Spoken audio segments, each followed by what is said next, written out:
Hey, District 2 sports fans, it's Gregory here, and I want to tell you about our new sponsorship here.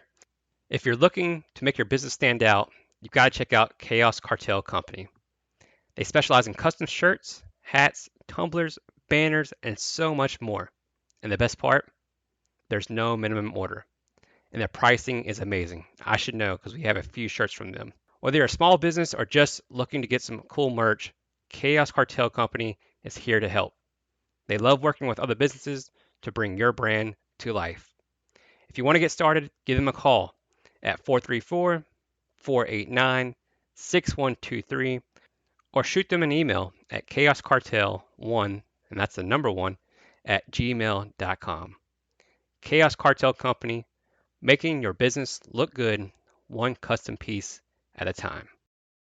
You are now listening to the District 2 Sports Podcast, available on all your favorite music apps. Like and subscribe.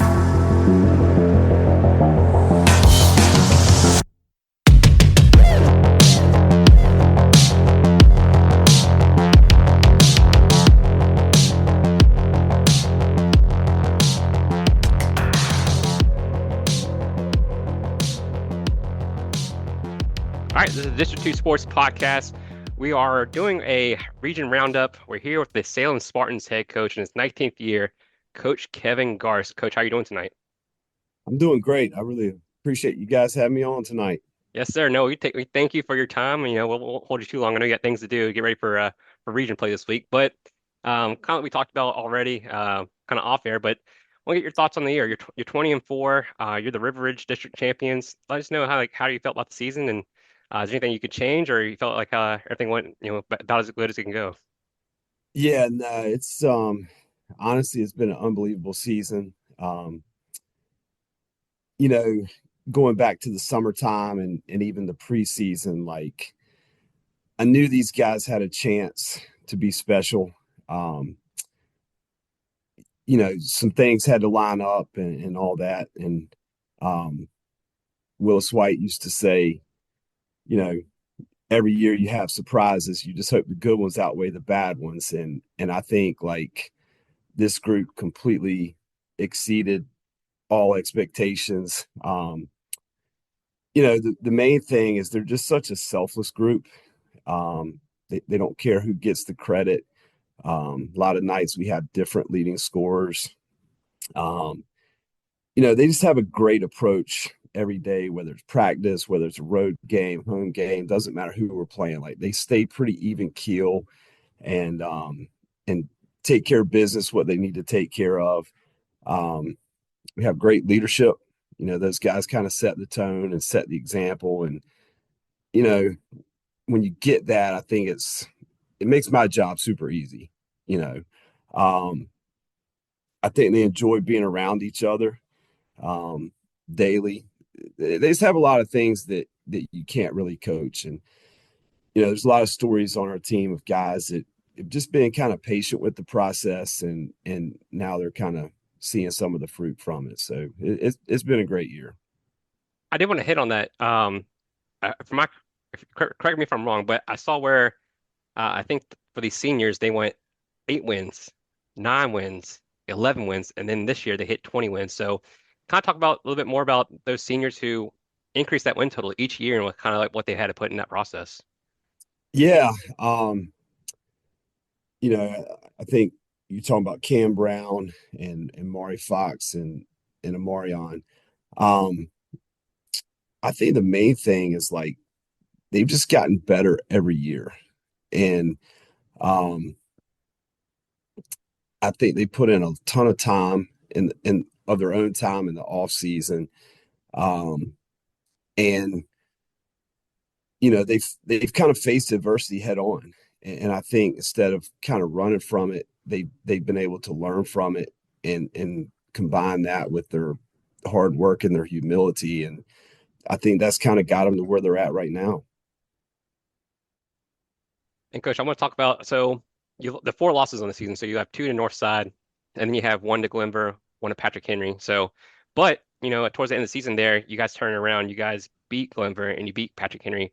Kind of talk about those losses. At Northside, they're a 3A powerhouse and probably looking for their third third repeat or third championship, but you're able to come back and get Glenver and Patrick Henry. Just talk about those losses and be able to avenge those losses. Yeah, no, you never want to lose. Obviously, you want to win every game, but um, I think when you do come up short, like there's always got to be something that you can take from it and hopefully help you to get better. I thought the first time we played Glenver, thought they had a great game plan. I thought they played a great game. Um, we had a couple shots late, but we ended up coming up short. Um, and then the PH loss, I think we were up 5 with maybe 16 seconds to go. Ended up going to overtime, and then we ended up losing in overtime. But I think there was a couple situational things from both of those games that we were able to tighten down. Um, that not necessarily when we played them the next round, but like when we get into regional play and that we might see some of those same situations again that I think we'll be better prepared for. But yeah, nah, and North Side, like I don't think there's many better teams around, and I just think those are the type teams that will help take you to a level, that's hard to get to on your own. I mean, you just got to be really, really good playing against those teams, and if not, like you're just going to get exposed in areas of weakness. So I think it's super valuable to play teams like that, and like I say, we try to do the best we can when we do come up short to try to take a couple things and get better from it. Hey, Coach, I'm gonna skip ahead just a hair to basically tomorrow night's game, and you're talking before we went on air, basically that you were 48 years old. That still puts you 10 years younger than me. So, um, I kind of date back, and the reason why I'm gonna mention this is, I'm a Western District guy. I went to GW, so I don't make any bones about it. So, you Okay. know, back in the day, glass was the big, camaraderie and all that kind of good stuff, the rivalry and all that good stuff.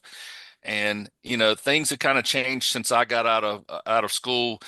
Why is Salem High School the thorn in GW High School side right now? What is going? I mean, it doesn't matter what sport it is. Salem High School is the thorn in GW side. Well, I hope it continues tomorrow.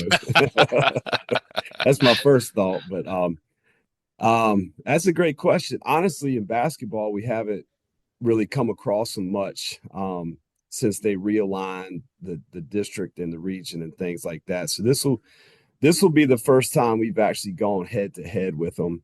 Um, I know in football, past several years, our Bad. football. Yeah, no, we've had a lot of success in that, but I know there's a ton of respect for the GW program, and hopefully it will be a really good game tomorrow. I mean, what a pod it's could take place here. I mean, Glass. I guess Glass is considered number one in the region in the bottom down there, and then Halifax, Mecklenburg. I mean, it could be the old Western District less Salem in that bottom pod, but I mean, my goodness. I mean, couldn't it just seems like all the good ones are right there in one spot, and I'd hate to see anybody lose the thing. Yeah, no, it's definitely a really hard road. I thought we had a great year, um, won a lot of games, and when everything's settled, we're going to Danville in our first round game to play another 20 win team. But somehow we can get by that one, then it's probably a good chance we'd have to go on the road and play Glass. So that's a really tough road. But honestly, at this time of year, like if you want to advance, like those are the type teams you have to be able to beat. And so we got to figure out a way to get it done. But it's I know it's definitely a tough bracket for sure. Well, I know Devin's got a question for you, but I'm gonna go ahead and see if we can bring at least a small smile to your face now. So everybody's got a poll, okay? Everybody's got a ranking. You know, Max Preps has got you 51st in the state of Virginia. In Division 4, you're number 7. In the Roanoke poll, you're number 6. I think Dave Walls has you 3 or 4 or 5 somewhere in there, and so does WDBJ. But in the biggest poll of all, the District 2 Sports Podcast Super 10, you're number 3. So I just wanted to let you know you made the top 5, and you know, we've kept up with everybody this year. It's been we've stuck swords in each other's sides and fought, but Salem wound up in number 3 in our final poll. Well, I really appreciate that, and that's the one that counts, right? Exactly, exactly. And That's where all the champagne flows. hopefully we can prove you right.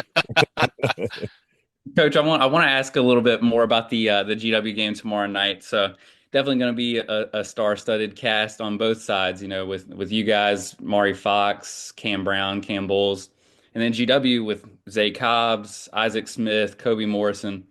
Just curious how you guys stack up against them, how you match up, and then what it's going to take to slow those guys down.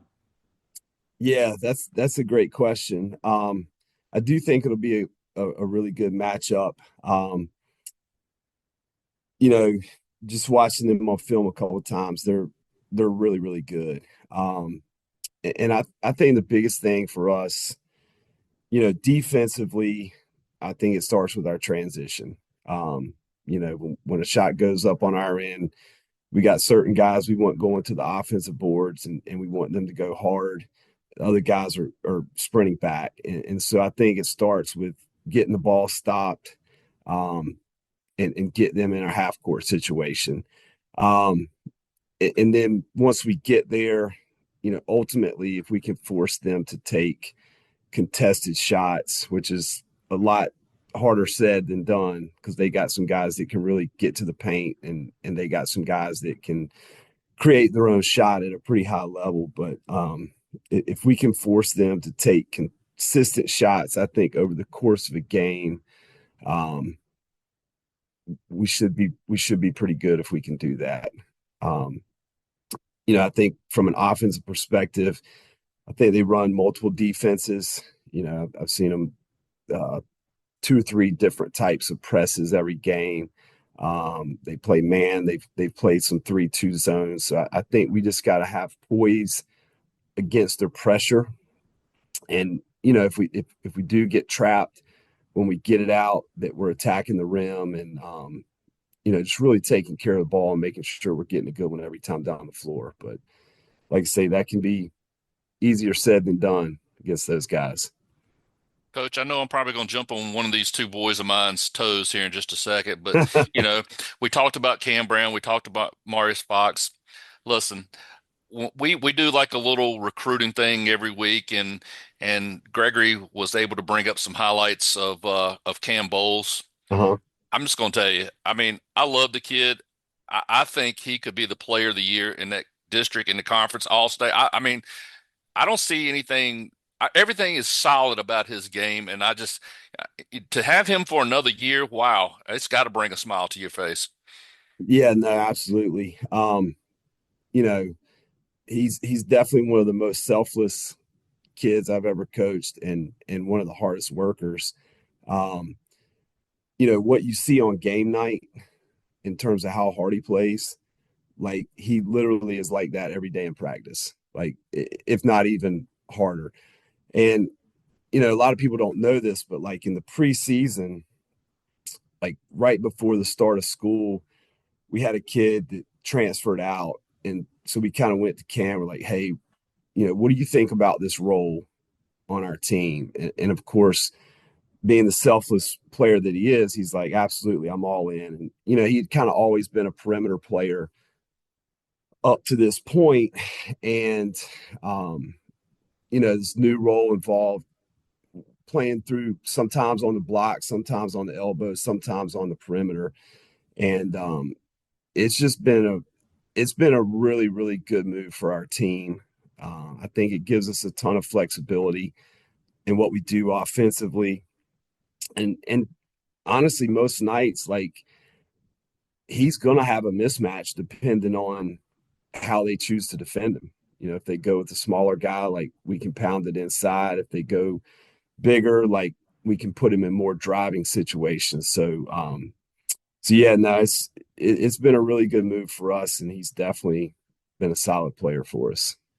Coach, any advantage or disadvantage of playing at Averett? I mean, you're not playing at GW's home gym. You get a little bigger, more spacious area for maybe some of your fans to show up there at Averett University. Yeah, I've heard stories of how tough it is to play at GW and how crazy that place can get. So I've never personally experienced it, but just based on some of the stories I've heard, I think it would have to be to our advantage to play at a bigger venue like that. But we'll see. I'm sure they'll still bring a good crowd, and hopefully we can bring some too. Coach, last one for me. What's the conversation like right before game time? What's the keys to victory? Yeah, no, I mean, I think these guys are ready. I think, for us, it's the same things it's been all year, and it's nothing earth shattering or revelational. For us, offensively, it starts with rebounding the ball. Like we got to be good, making contact, be physical on box outs, and then once we get it secured, like we're trying to get it and go and try to have as many possessions as we can. Where we're just not playing against a set defense. And I just think the more we can do that, the better. If we do go against a set defense, are we able to create an advantage and play from there and get a good shot? I do think specific to tomorrow, like I think handling the pressure will be very important, having poise with the ball, and honestly, just being able to recognize their changing defenses and not waste possessions because we're not attacking it the right way. Um, and I think defensively, it starts like we mentioned earlier. When our shot goes up, we're hitting the boards, we're getting back, and then once they get the ball, like we're sprinting back to the paint, matching up, and trying to get it back to neutral. Like I say, I think against these guys specifically, um, we're going to have to guard the ball really, really well and try not to get in as many help situations as we can because they do have some guys that can play and get it to the paint. And then, like I say, when their shot goes up, we got to limit them to one. And think we can do that. We'll have a chance. Coach, we'll wrap this thing up, but I just wanted to let you know that, we interviewed quite a coaches from the ODAC conference this year, and one specifically, Caleb Kimbrough from Hampton Sydney, said that he would win the coaches one-on-one tournament hands down. So I said, I'm gonna go in depth a little bit with you just a second and, kind of bring a little tongue in cheek, kind of a little fun to this. You and our good buddy, Jacob Gruss, play one-on-one. Who wins that?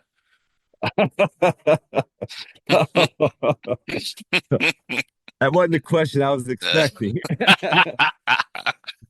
Because I actually played at Hampton Sydney back in Okay. Okay. back in '99. So I thought you were I'm going to sorry. Hampton Sydney angle. So I had to find a way to get Gruss in here somehow. We can't, as much as we talked to him over the past few years. He actually coached Devin at Dan River when he was down here, and we talked to him every once in a while. And I just had to throw that in there. If you ever see him again, tell him from us he looks 10 pounds heavier on camera. Okay, and he'll know where you got it from. all right, I'll definitely pass that along. But yeah, I don't know much about his game. I don't know. I was always a defensive guy, so You could probably maybe, shut him down. maybe if I could keep him from scoring, maybe we could just end on a tie, 0-0 or There you something. go. There you go. He'd appreciate that. Yeah, nah, it would be those days are long past me. Well, Coach, we do appreciate your time. Like I said, we wish you luck tomorrow night against GW there at Averett University. Hopefully, maybe we can get there and watch you guys play and see if you guys get the victory there. So we thank you, Coach. Yeah, no, I appreciate it, and hopefully it'll be a good game tomorrow. Thank you guys. Yes, sir. Thank you, sir. Coach Kevin Garst of the Salem Spartans. All right, so District 2 Sports Podcast, we're continuing our region roundup here. We're joined by the Patrick Henry Glade Spring Rebels in his sixth season as the head coach, Coach Yes, sir. Frederick Selfe. Coach, how's he doing tonight? Hey, I'm here. I'm ready. I love talking basketball. Give some Southwest Virginia some love tonight. That's what I'm There we trying to go. do. Yes, like I said before, we had to show some love down there. But Yeah. I want to talk about the season as a whole. I mean, you're Hogoheegee champs, second Yep. ever regular season, first year as the term, I guess, first tournament winners Yep. as well. Yep. So Sir. 22 Yeah. and 3. Talk to us about the season. Well, I mean, obviously it's been historic. That's kind of been our motto for the year is we just wanted to do something that's never been done at the school. And we've worked and worked and worked. And last year we got some taste of some regional berth. We almost made the state tournament. We lost an inbounds play last year, lost by one. But, I returned to everybody from last year. I had two seniors. One was coming off a double ACL, so he's kind of limited minutes. And so I played seven, played eight sometimes, but I got a big group of the seven back, and the experience from last year rolling into this year. I mean, we've thankfully not missed a beat.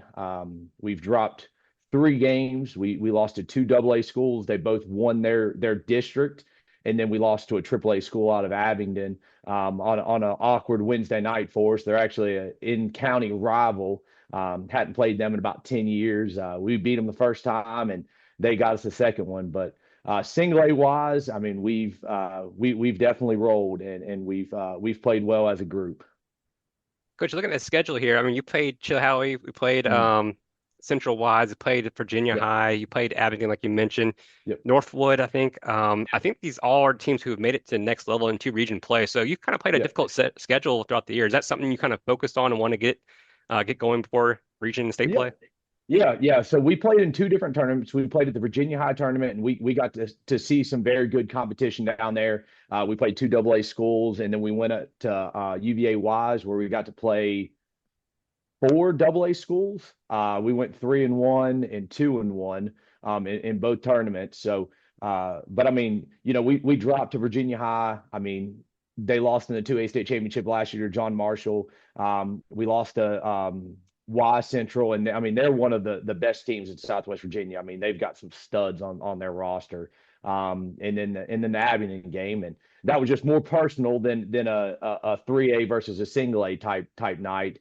But yeah, I mean we've tried to play at the highest level because we knew when we would hit Region C, even Region D for us. I mean there's going to be some competitive teams, competitive games, and you gotta see it to play it.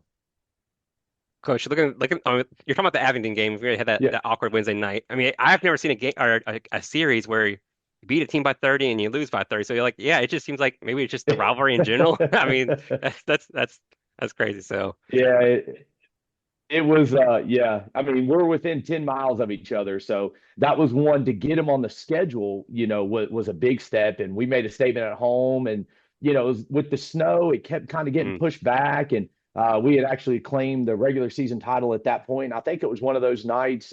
Cole had dropped 50 the night before. We scored 99, wow. And then we kind of came in, and it was a good game to humble yourselves. I think that we thought we were a lot better than we were, and sometimes you got to be set back down, and I'm very thankful for it, obviously, moving forward. But definitely not a night that I like to talk about.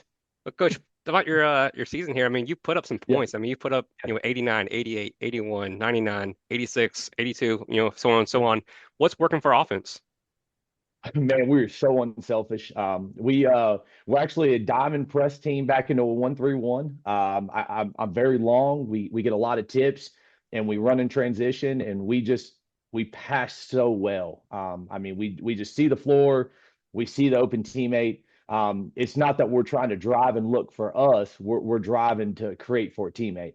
So I think we're averaging almost 20 assists a game. So that also speaks to the high percentage of shooting that we have. But we just run. We like to shoot layups.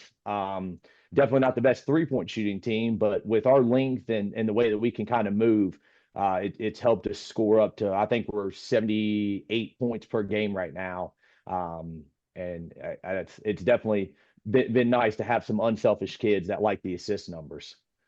Coach, I looked at basically the top eight, as far Mm. as scored, and it's not like it's exactly like you just said.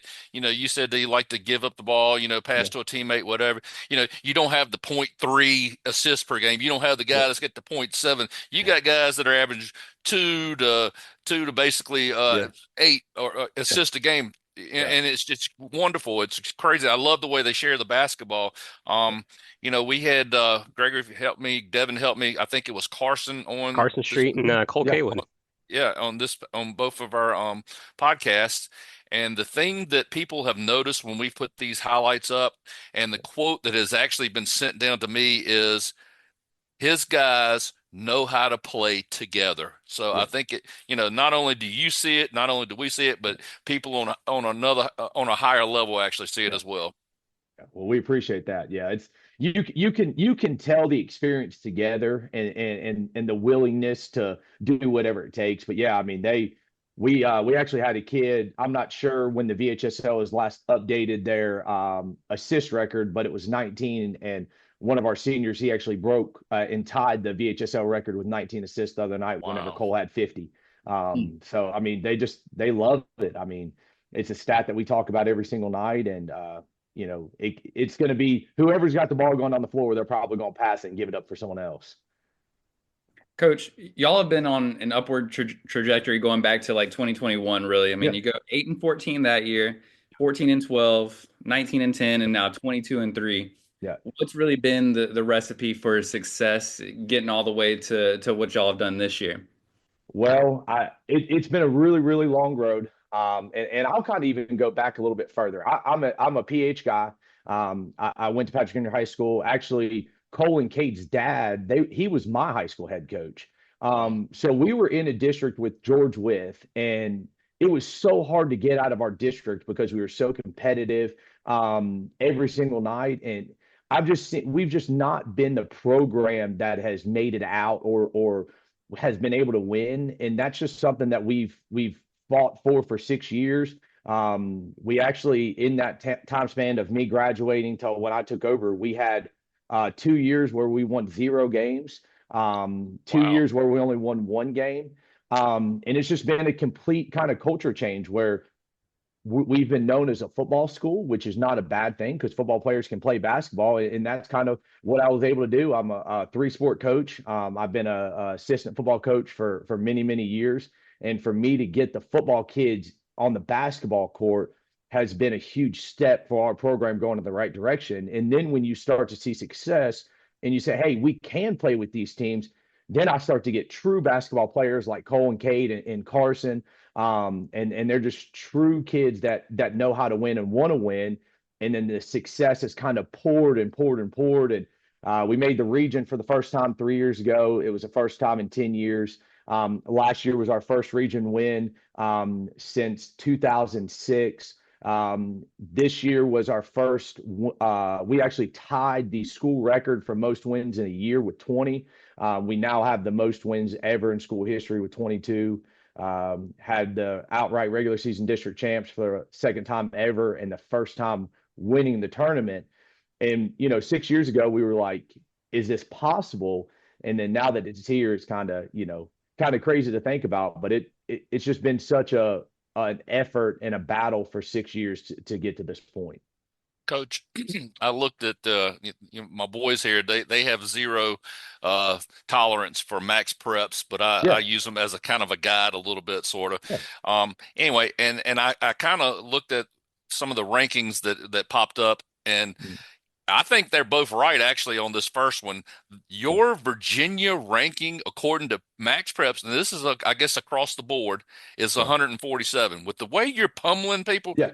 that's got to be the worst 147 that ever was in my life. Yeah, So I don't know if you saw it or not, but oh yeah, we keep up Tri with it. Cities. Oh, okay. Tri Yeah, Cities has you number 15, yeah, and then Virginia 1A yeah, has you guys number 2, right yeah. behind George With. George With. Yeah, Yeah. yeah, But let me tell you something. We had to, due to our friend out in Southwest, we expanded our boundaries. yeah. You did happen to make the District 2 Sports Podcast top 10. So I wanted to let you know that. So Okay, I figured you'd be appreciate happy about that. that. Yeah. Yeah, I So appreciate that. Well, I'm Um, more mad about Max Prep State of Virginia. They keep dropping us. I mean, I'm that's winning by ridiculous. 50. We were, I think the highest we had gotten was like 127, and then we dropped to Abingdon, and it put us down like 15 spots. But I mean, we're winning, but we're winning at high percentages. I mean, we're beating teams by 35, 40 points. And Cole and Cade and Carson aren't even playing in the fourth quarter, you know. Crazy. And that just kind of is a precedence of my second group guys that can kind of keep it up. But I mean, you know, winning helps, and you know, winning by big margins is awesome. But yeah, I wish we could go up a little bit more. But being number 2 in single A, we'll take that. We'll take Well, that. I know nobody likes to look ahead, but I mean, when could you potentially? I'll just throw that in there. Potentially play with. I mean, is it the finals or semis or where Nope. can you see So them? yeah, so Region C and D, they've eliminated the Final Four at VCU. That was always, you know, the pre-COVID thing. You'd play back-to-back nights. It was very, very historic and special to have that opportunity. But ever since COVID, you play the semis or the quarters in the semis in your own area, and then if you make the finals, you were to go up to VCU. So George West Region C. They've got 3 out of the top 5 teams in single A, and then we've got Region D. So if we were to win or lose the region, if we happen to make the championship, we would see Region C immediately. So we would have Wow. Region C and D have to play to make the championship. Yeah. Well, I don't care what class you play in. If you don't attend that game, you're missing a treat. That's all I can tell you. Yeah. I feel that it's going to happen at some point in time.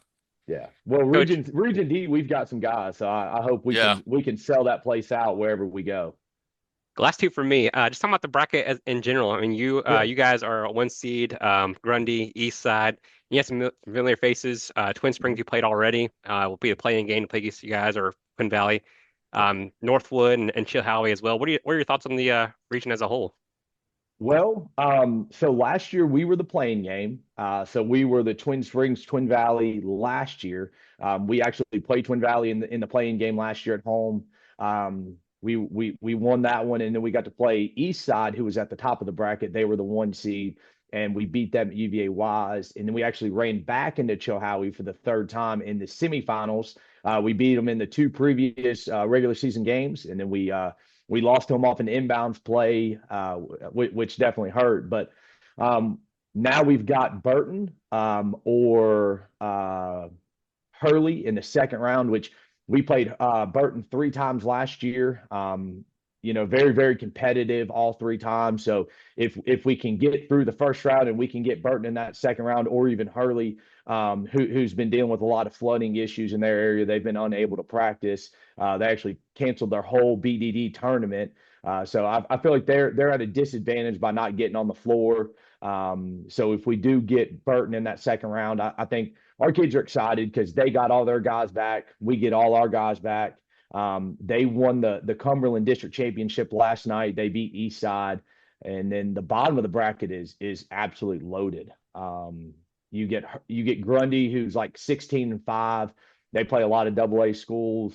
Rolled through the BDD pretty well, and then you got Chilhowie, who went toe to toe with us every single night. I will say that the Friday night district tournament championship that we had was probably the best basketball I've ever been a part of as a head coach. I mean, just talk about dogs versus dogs, athletes versus athletes.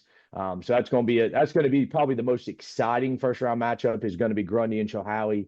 And then you got Eastside and Northwood. Northwood was our actual 4 seed in the district, won in the playing game against Holston, and now they have the honor to go down and play Coach Dambrin and in Eastside, who's been in multiple state championships, compete at the highest level in single A. So it's a heavily loaded bracket, and it's gonna be a lot of fun to see how it unfolds next week.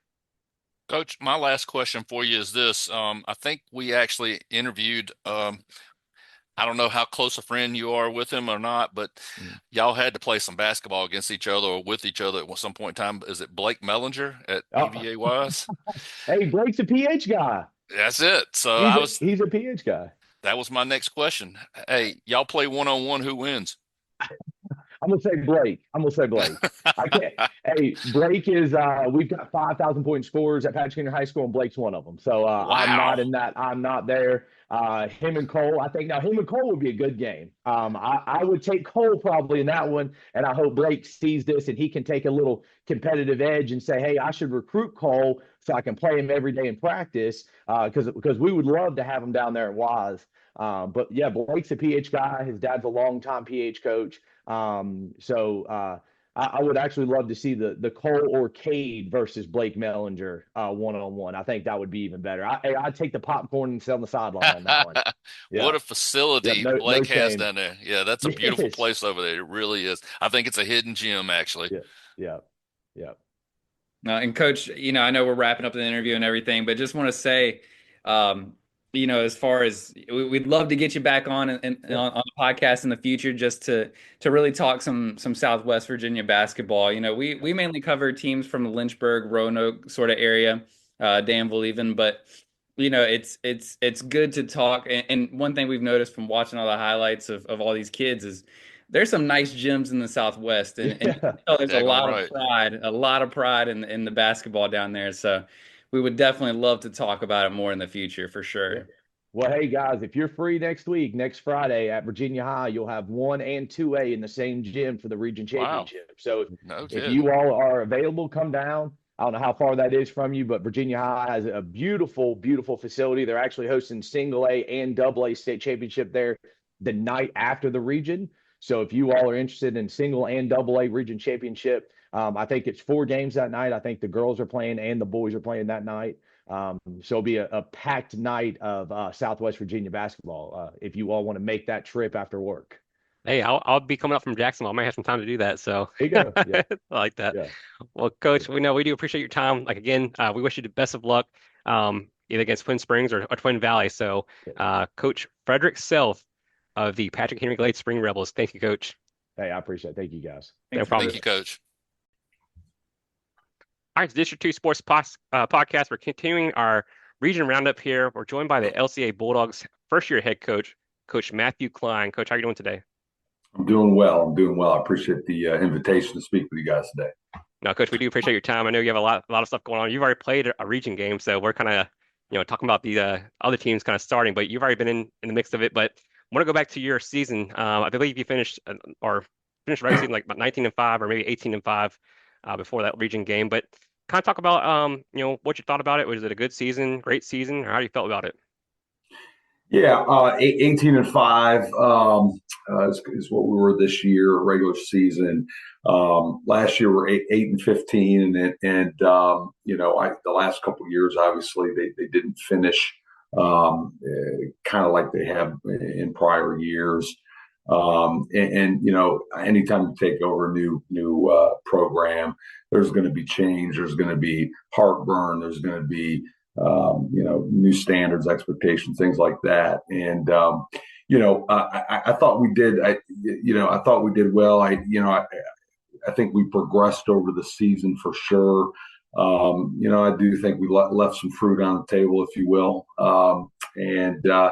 It is what it is, and that's why we got the 5th seed in the region and not a top 4 seed.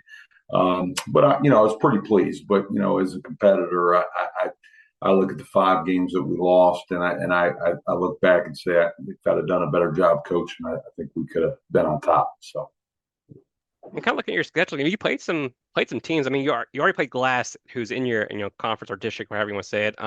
You split with them, got a good win over them. But you added a conference, play Allegheny, you play Roanoke Catholic. When you come into the season, or I don't know if the schedule's already set for you. I know they're 2-year cycles, but were you looking to play a more difficult schedule to get you prepared for region play in state tournament time? Yeah, absolutely. Prior when I was at the private school in the area in Covenant, in our conference we'd play Blue Ridge, Miller School. I played Carlisle School in the state champion last year. I mean, we would play a loaded schedule, and sometimes your record wouldn't look great, if you will. But I mean, you're getting as good a live bullets as you can. And so, this year I didn't have much of a choice. The schedule was set, but I knew the North Side Invitational was going to be good. And Roanoke Catholic is a talented team. They got the best of us, and so did Allegheny.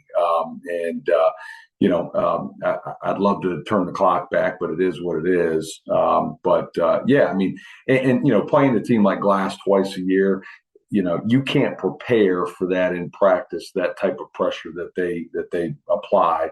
But I thought we did for even the game that we lost.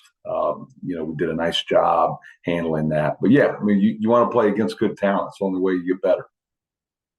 And kind of talking about we do a weekly like we talked about before we started the podcast, but like we do a thing midweek about prospects and recruits, and we talked about Josiah Bryant and your guard Jackson there. You can talk about those two and how much they mean to the team. I'm sure it's a 5-person team, but kind of talk about some players to note. Yeah, absolutely. I know it's not official. We actually had our Seminole District meetings today, and Jay or Josiah, I call him Jay, but was the second leading vote getter for the year, so first team, and is kind of our Mr. Do It All. He's physical as an ox. When he gets downhill, I mean, he's just really tough to guard. He's really improving on his perimeter shooting, which has been incredible. And honestly, I think the most important thing is his improvement at the free throw line, because he puts guys in such challenging obstacles when they're guarding him. And so he's really shooting the ball well. Most importantly, he's just a great kid, and that kid is an absolute gym rat. He's in the gym every day. I got off the phone today to congratulate him. He said, "What are you doing?" I said, "I'm going to the gym, coach." I said, "I hear you." And then Ryan also made first team, and he is kind of our quarterback on the floor. He hasn't had to do as much creating off the bounce for himself this year because we have a few more pieces around him. But he's a coach's kid. His dad's the associate head baseball coach at North Carolina. He gets it. And so just a good kid that is always trying to get better and kind of gets that boat running. And then we had two other young men make second team, or two sophomores, Trey Smith and Colton Davis, both made second team all Seminole, and both of those guys, we didn't really know they were going to play varsity at the beginning of the season, but they did, and they checked in the starting lineup, and both of those kids have made it where I can't take them off the court. They're 46 and 45% from three, and so obviously they can shoot the ball, and Trey guards the best player all the time, and Colton is that clutch guy he's tough as nails. And then, we got a number of other guys. Our fifth guy that starts is Ryder Zingelman. That's 6'5" kid that he might be more special from outside the perimeter than even around the rim, and he's pretty good around the rim. And but we got some really good pieces, and I think that's what makes us unique is our depth right now. Is we go 9 guys pretty evenly. Coach, I don't want to let you off the hook too easy, okay? But, I know you said this was your first year over there at LCA, and I don't even know who had this quote. I might have made it up myself. But the thing that when I looked at your roster today was the thing that stood out to me was don't put off till tomorrow what you can do today. So I'm kind of giving you 2 years to get this thing done, but you guys got to have a inside smile. You got to be laughing inside with the guys that you have, but you got them back for another year, basically. I guess Ryan would be the only one you wouldn't be having coming back. But so you could go back to back. I mean, I know that's one of them, but I'm just saying you got to be smiling deep down inside. Yeah, I mean, obviously, you're always excited. We got a big challenge on Monday. I mean, our sentiment the other day after practice was we don't want this to be the last bus ride, right? And we have enough talent to make a real run. Am I a good enough coach? I don't know. Do we make enough adjustments? But yeah, I mean, the future is bright. I mean, our JV team was 21-0, and I brought up 3 young men from JV, two freshman point guards, and a big kid to come start practicing with us now. But yeah, I mean, obviously, I'm not naive to know that we've got some really good pieces that are coming back, and we're excited about that. But right now, it's about today. Well, the other thing that I was going to bring up, and I know everybody's got a ranking, everybody's got a poll, whether coaches look at them or not. I think you do, but you don't tell anybody. But that's just one of those things. But I'm sitting there looking at Max Preps today. I think everybody at Max Press lost their minds. They've got you ranked number 90 in the state of Virginia overall. Somebody's done lost their minds. You're number 10 according to Max Preps in three, and then number 12 in the Roanoke rankings. Just to let you know, the District 2 Sports Podcast had you finishing up at number 8. So that's the one that really counts, and that's where the champagne and caviar really is. So I just wanted to let you know that. But I appreciate that. yeah, in all seriousness, no, Gregory kind of brought this up earlier. I mean, you avenge losses. You lose to Glass, you come back and beat them down, and then when we had you like in our top 2 or 3, a big JF game comes up and knocks you out, knocks you down a little bit, but you come back and pay them back. So, I mean, is that one of the mantras for this team? Is, hey, let's go get that back. Let's go get back what they took from us to begin with.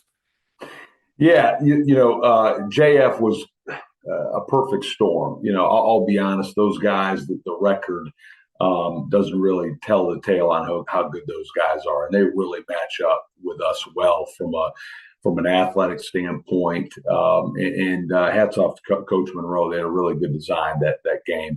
It was important for us to get that one. That's if we have a rivalry game, certainly Glass I think is going to be moving forward and has been for years.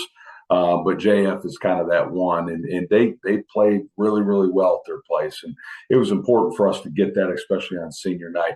And I mean, they battled us all night long, and finally we pulled away at the end. But yeah, I mean, you don't ever, our goal this year was simple: win the city, because I think the Seminole runs through the city with Heritage, Glass, and us. And we didn't do that. We went 2-2. Obviously, we want to win the Seminole District, and we tied second for that. And then obviously regionals on down. So we didn't get to do as many checks off the boxes as I'd like, but we are starting to move in the right direction. And I'm a firm believer those losses you're always going to learn more. I mean, I know I do, because I get home at 10 o'clock and then I'm up watching film till 1 because I am beating myself up about, why I didn't call this. But, that's got to be who you are as a DNA, right? Just fight back and get it rolling. Well, Coach, I want to talk about the region as a whole. So we're in the quarterfinals already. So you guys, they already played playing games. But look at the quarterfinals. You have, Western Albemarle up there. You're with Wilson Memorial. That bottom half of the bracket looks pretty loaded with Spotswood, Allegheny, Stanton, Heritage. Can I get your thoughts on the bracket? Yeah, and I'm learning the whole seeding process with VHSL, and in VISA, you were ranked 1 through 12 for the state in each division, and you go play ball. So I'll know to make sure I schedule 4s and 5s and 6s moving forward. But yeah, I mean, I looked across the board. What I did is I took all 4 classifications, and then I kind of used Max Preps as with a grain of salt. But I went through the rankings, and you're pretty top heavy in a couple of them. But our class is so loaded from top to bottom, and I think it really is going to come down to every night what matchups win. And the beauty of us is, we can go small. We obviously can go big. If we're shooting well, we're a challenge for anybody, as long as we can defend. And so I like where we're at. But Wilson Memorial on Monday is going to be tough. They got a couple dudes, well coached, and we're excited about it. But obviously the obstacle or the goal is to get to the championship game against Stanton or Spotswood. And Coach, I want to ask, before we look ahead to Wilson Memorial, as Gregory mentioned earlier, y'all have already kind of got your playoff play started. So you had a huge win over Rocktown the other night. Just talk about how that game went. If y'all came out relatively healthy and everything like that, and then and then we'll go from there. Yeah, I again, knock on wood, but we've had a couple bumps and bruises, just like everybody. but our depth has allowed us to keep guys really healthy. And we do some unique things to make sure guys are rested and as healthy as they can be. And so, yeah, I mean, we came out without any bumps or bruises. Rocktown was playing good ball. They have beaten the number 3 seed Stanton. They played Wilson Memorial within 5 or 6 points. They played William Monroe within 7, and they remind me of Glass. Certainly not as talented in depth, but just the style. And so we had to be ready for them. I thought we came out and kind of punched them in the mouth pretty quickly and kind of set the tone. It took a while for us to really get going, but we did. And like I said, once we start hitting some shots, especially from outside, our confidence kind of grows. And felt really good. I mean, you beat a team like that by almost 30 or whatever it was. It's a good start. And for me, anytime I can get all 13 guys on the floor getting significant minutes, that's a win. Coach, I looked at your roster this afternoon, and I talked about it a few moments ago, and how happy you would be to bring them back next year. The thing that stood out to me was especially the top 4. I mean, those guys average anywhere from 8.6 to 15 points a game. I mean, if you really think about it, I mean, it's not like it jumps off the board at you and knocks you in the face. But at the same time, when you look down to the other statistics, such as rebound and an assist, everybody rebounds. Everybody has assists. They distribute the ball, and it seems like they play together really well. So saying that, and me saying that you win Region 3C right off the get-go, how far do you look ahead as far as maybe possibly a matchup with I don't know, North Side maybe? Well, I prepare very far out. We'll just put it like that. And throughout the year, I'm downloading games of anybody that we'll ever imagine seeing. And my goal is always to be in Richmond. Period. And whether it's this year or next year or whenever, but obviously, I wanted to play Northside at Northside Invitational. I mean, that was the plan, and that's what I was preparing for, and it didn't work out that way. But again, at the end of the day, we got to take care of business on Monday, and we got a challenging schedule. But we're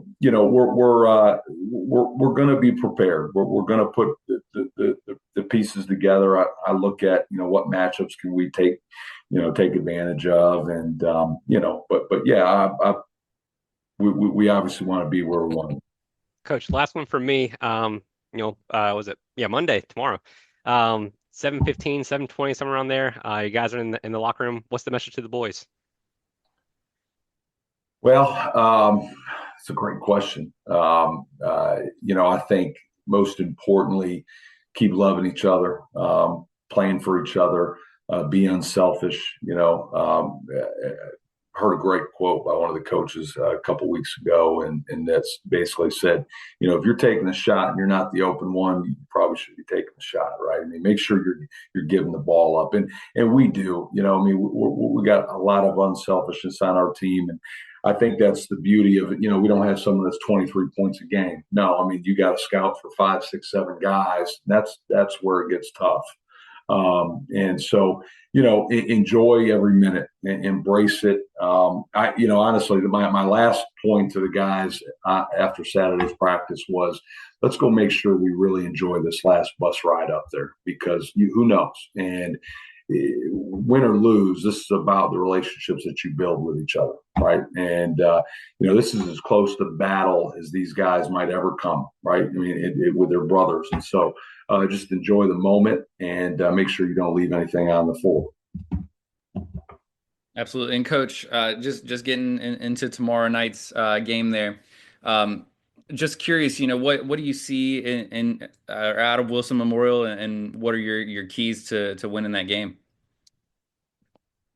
Well, we're going to full court press these guys all night long and run a no.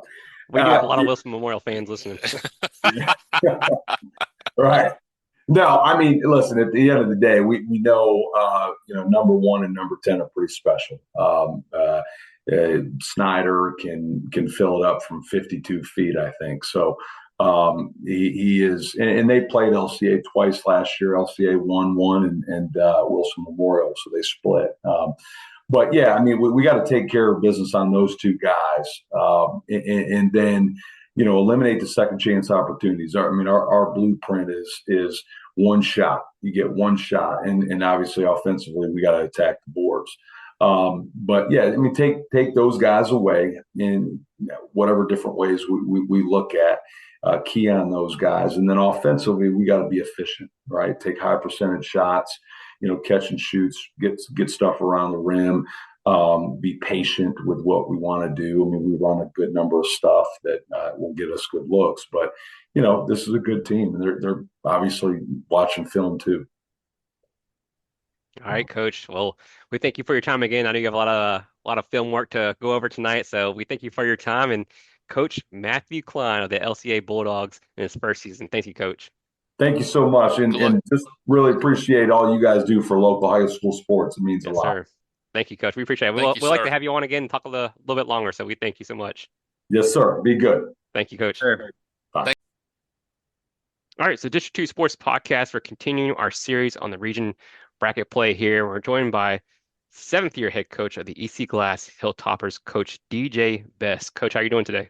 I'm doing fantastic. Thank you guys for having me this evening. Well, Coach, no, thank you for your time. I know you got a lot of things going on and getting ready for this region play, but like I said, my first question is about your season. You guys go 20-3 here. What were your thoughts on the season? Was it good, great, or some things you guys could improve upon? I think it's an interesting 20-3. One of the things that I stay humble about is although everybody can see 20-3, we're probably 3 shots away from being 17-6 or 3 shots away from being undefeated. It's the shot that's heard around the world is the one that Will Wesley took against Northside at the Chance Harmon tournament. But we've had some really great competition. If you look, we're playing a lot of top-seeded people in their respective brackets. So we played Albemarle, we played Northside, we played Spotswood twice, we played Fleming, we scrimmaged Craig Spring, and we scrimmaged Western Albemarle. So our out-of-district opponents are, to say that they're the upper echelon. And I think when you play teams like that, it allows you to figure out some deficiencies from a coaching standpoint. Those teams, they're very well coached. They're going to show you without telling you where your deficiencies are. So you put it on tape, you let your guys see it, and then you drill into the little details. I think although, 20-3, all of our guys will tell you the same thing. The hardest test is the man in the mirror. Continuing to do the same exact stuff over and over and over, getting it redundant, it becomes consistent. But drilling those little details to the point that we, as odd as it sounds, is we can find new problems to try to work on. And I think it kind of makes it fun that the guys and the season has been kind of fun. After every game, it's kind of been the same talk of, how good do we want to be? That we're very senior heavy with 8 seniors, but we're also very deep, which is one of the best things as you can get to this timetable and you say, well, one of your better players is only playing 16, 17 minutes a game. How is he going to look if you need him to play 24, 25? He'll be ready to go because he hasn't had to do it all season. Coach, let me jump in real quick because, Greg, if I don't say it, I'll forget. You know how these old guys are nowadays. But listen, you mentioned something a minute ago about the shot heard around the world. Okay. So some people have said, oh, it was just a lucky 3-pointer from the corner, blah, blah, blah. Let me tell you something. We interviewed Coach Pope. Coach Pope said it was a great shot. It was an absolute beautiful shot. Kid got off. He had no problem with it whatsoever. He has given you guys credit from since day one. So I just wanted to let you know that it was nothing fluky about it whatsoever. I personally haven't seen it, but I just know if we interviewed him and he said it was nothing fluky about it, then there's nothing fluky about it. So, but how does that go with you guys? I mean, right off the get-go, you're the only one that's hung a L on those guys. So, and plus you've only lost to two teams, Fleming into LCA, and then you avenged your LCA loss. So, I mean, it just seems like the season is progressing as things go on, especially I, towards this tournament. I think so. Getting to Northside, first off, I absolutely love playing Coach Pope and his team. I mean, they've been good every single year. And this is the first year I beat them in, I think, the last 4 years. So I finally got me one. It is, but I think it's also a test for me because of how well of a coach he is and what he's going to try to put us through. Um, it's really cool to play a game like that in a neutral site environment where both teams kind of have to travel, both teams have to get ready. Both teams know it's going to be a battle, but you use those games to fuel you for the rest of the season. We kind of score watch around for certain teams, and we've watched them kind of thump on people after. Right. And it's one of those things where everybody's feeling the shot from glass. You know, we knock them off on a great shot, lucky shot. My kid said as soon as he let it go, he knew it was good. Nice. But you know, it's one of those things where sometimes it pays to be a little lucky from time to time. And so being able to have a great relationship with them, being able to, so the cool thing is we actually also split over the summertime too. So we played them 2 times at some summer camps and we split that 1-1 also. So very, very great team they have over there. But it's a challenging for our guys to be able to get up and get ready for those types of games because it lets us know where our standard of play can be. Now just getting them to stay at that level every single night, that's coaching high school athletes. That's the hard part. That's why we as coaches are still in the driver's seat. Coach, I had to pull up a picture while you were going through that. And listen, we've made it known that, and listen, I gotta totally disagree with this ranking. You know, I know the coaches don't ever look at a poll, they don't ever look at any kind of ranking or anything, but the Max Preps has you guys at number 37 in the state of Virginia overall. They got to be wacky is all I can tell you about that. That just something just don't coincide right there. You're listed at number three in D4. You're listed at number three in the Roanoke rankings. I just so happened to watch your highlights Friday night, so and I had to take a picture. You know, we have nothing against Dave Walls whatsoever. I think he copies our poll now. So, but anyway, we had you finishing at number two in the District 2 Sports Podcast poll, Super 10 poll. So I wanted to congratulate you on that. We'll get you this champagne and caviar later on. But, you know, I look at all the rankings and then, you know, we did talk to Coach, was it Garst a little while ago, Garst, Gary? yeah, Yeah. Salem. I'm just absolutely blown away by this Region 4D regional tournament. I mean, it reminds me of the old Western District as it was known when I was in Yeah. high school. You guys could be playing Halifax or Mecklenburg, of course. Of course, if you put Halifax in there, it's almost the Western District. But in my book, it just doesn't seem right to have all four of you guys listed in that bottom bracket with, you know, with GW and Salem. It just doesn't seem right. It just, hey, spread the wealth. You know what I mean? I mean, give us, This it's crazy. new format of a North and South breakdown, I think, it's got us coaches in an uproar. If you call Zook from Hanley last year, he was on the bad side of that one, where Charlottesville and Hanley were single-handedly the best two teams in the district, and they don't get to compete for a region championship because they're coming out of the North together. It's crazy. And now I think you turn around and you flip it and you say, well, we're 20-3, GW's 18-3, and Salem is 19-4. You have a combined of a total whopping of what, 10 losses, Yes. and someone's not gonna make it, you know. Which I guess to their point, the best people prevail. But man, how good would it be you get Hanley, a Glass, Salem, a GW split, and now we get to go at it. Well, I watched the highlights Friday night of the game, and you know it kind of coincided with the roster that I looked at today. I mean, I could sit here and look at your guys' points per game. It's not anything that's going to be extravagant. It doesn't smack you in the face and say 20, 15, and 10 or whatever, a triple double or anything. But you got guys that rebound. You got guys that put it, can just dish the ball out to score to other scorers.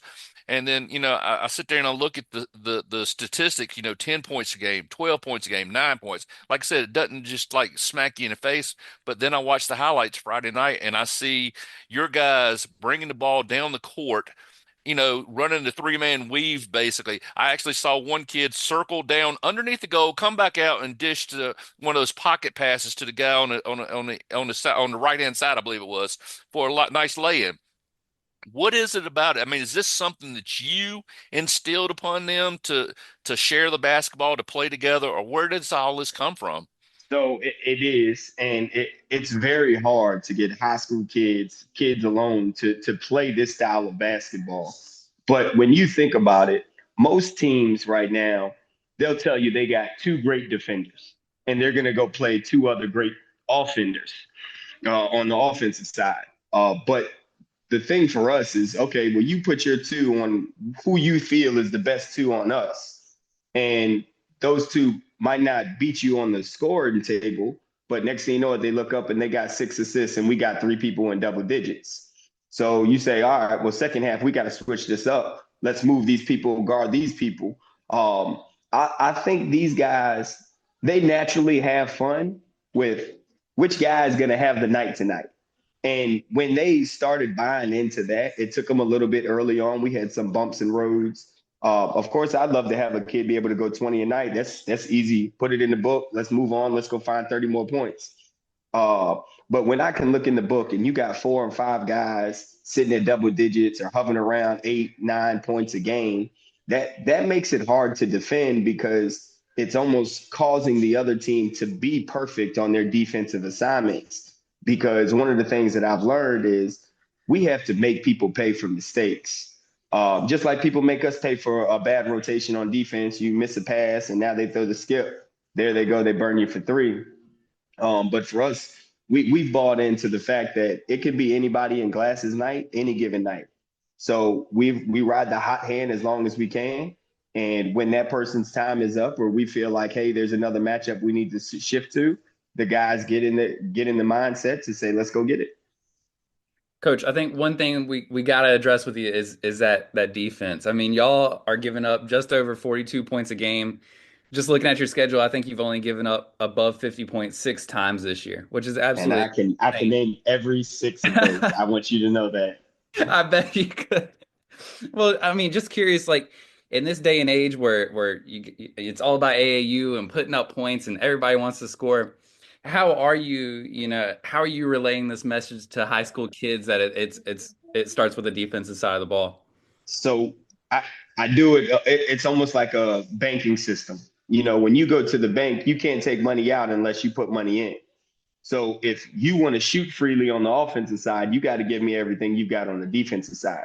We're going to score points. I've never panicked about that. I don't worry about where we are on the points per possession, which is something we kind of monitor also. Excuse me. But one of my biggest things is you give me every bit of effort you have on the defensive end. And if you want to take a bad shot, cool, let's talk about it. But if you're not going to give me the effort on the defensive end, you don't get a chance to say, Coach, I'm going to take this bad shot. No, sir. There goes my sub horn. Come sit down. I got a clipboard for you. And to be honest, we do so much point scoring from a coaching standpoint in practice that evolves around defense that our guys, we call them kills. They love to track kills. My son sits on the sideline of every game and the guys ask him, how many kills do we have? How many kills do we have? And so they keep up with a lot of those throughout the game. And it just keeps us energized on a day-to-day basis to stay and do the little details all the way through. Coach, you said you were there for 7 years, or this is your 7th season there. I've gone back. I think I went back 7 years. And I don't see any losing seasons. I mean, you're winning 15 to 20 games every year. Played for a state championship just a couple years ago. Played Verona to a 3-point game, which I'm sure was just a home game for Verona there at VCU. Yeah. But you guys played them tough, and you're almost there. Then you're in the regions again this year. how have you done it, and what's the message? Do you look back at those games that you lost, or do you move forward and this is a new year? My very first year, I started off 0-6. Oh wow. I finished up, I think that one I finished 14-8. Hmm.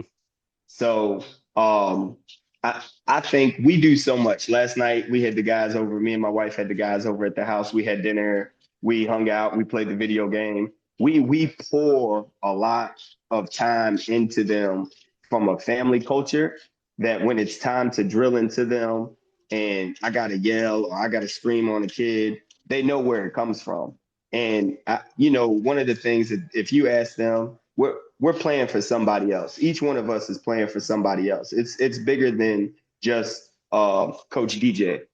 We're playing for the name across our chest. We're playing for the community that follows us when we went all the way to Richmond. We're playing for the people that help hang banners in the hallways, and the sponsors that help us get the team shoes or the travel suits and stuff like that.